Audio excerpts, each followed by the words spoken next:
Hi, friends. About a week ago, I posted an article here on 430ToFit, and I was saying that I decided I was going to stop doing long-term fasting for now.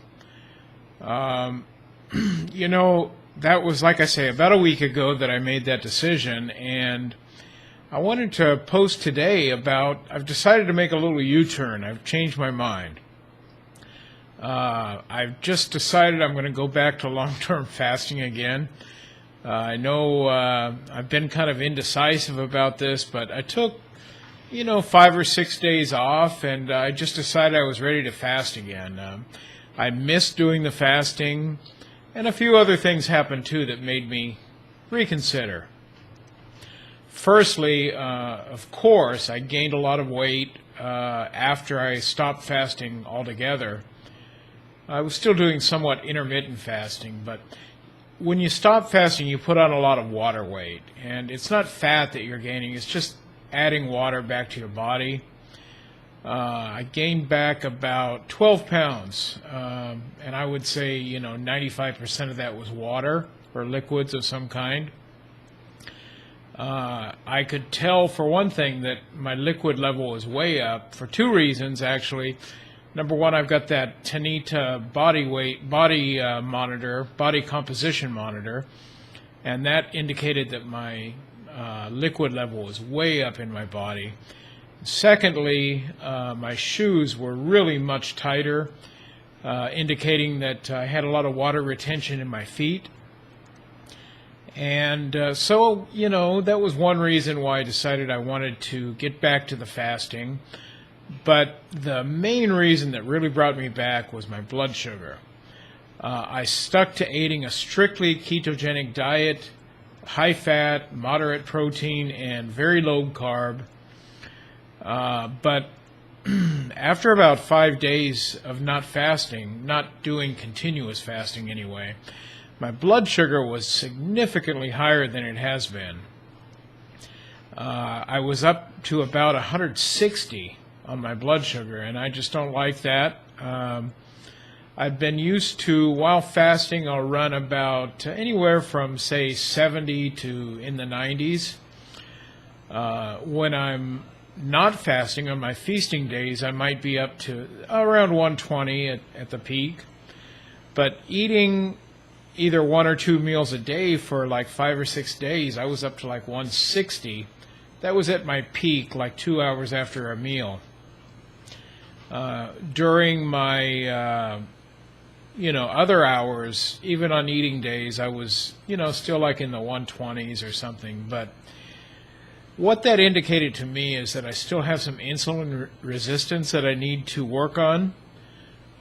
Some of those sugars during my meal, when I say sugars, any kind of carbs and even proteins can turn into sugars when they get into your body. A lot of those sugars were being restored by my liver and then coming out later as glycogen and raising my blood sugar. That was just obvious to me because I wasn't overeating, I wasn't eating carbs, only a very minimal amount of carbs from things like salads and vegetables. So that really showed me that I need to work more on my insulin resistance, and I don't want my blood sugar to get up where it's high again. Really, a 160, 165 reading 2 hours after meals is still normal. It's not an indicator of diabetes. You check your fasting blood sugar to get a good indication on diabetes. I was still in good control there, so that didn't worry me. But, I missed fasting. I enjoy fasting, and I missed it. I had the blood sugar issue. And the water retention, I just felt like I wanted to get back to fasting. So this week I ate my last meal, actually last week on Friday night, and then I fasted all day Saturday, all day Sunday, and up into today. And I intend to do a 10-day fast. I think I can do it pretty easily this time.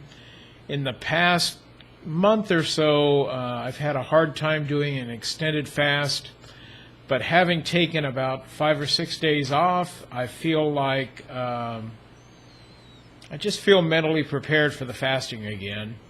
That's kind of what I was looking for anyway. I just thought that it might take a few months for me to be back in the mental, with that right mental outlook to where I could fast without too much trouble. But I feel like I'm back there now after only a short break, and I want to avoid these problems and see what we can do. So making that U-turn, gone back to fasting. I'm going to do, for now, as I say, I'm going to do a 10-day fast. No food. The only thing I'm doing is I'm drinking coffee, drinking water, that kind of thing. If I feel like I need broth, I'll take that, although I'm not using it to this point. But I think I'm on the right path again, and I don't think I was on the wrong path last week. I was just needing a break, and it turned out that I needed less of a break than I thought I did. So I think it's all good. So anyway, I wanted to let you guys all know that I'm back to fasting, feeling great, got lots of energy. I'm definitely in ketosis. I can feel it, especially because of my breath. When you're in ketosis, you get bad breath. It's a different kind of bad breath. I can tell when I'm in ketosis, and I'm definitely in ketosis now, which is a good thing. So we'll just have to keep losing and see what happens. All right, everybody, thanks for joining me today, and I look forward to talking to you again. I'm going to start doing a lot more videos now. That's going to be my primary way of posting on my blog. Take care, everybody.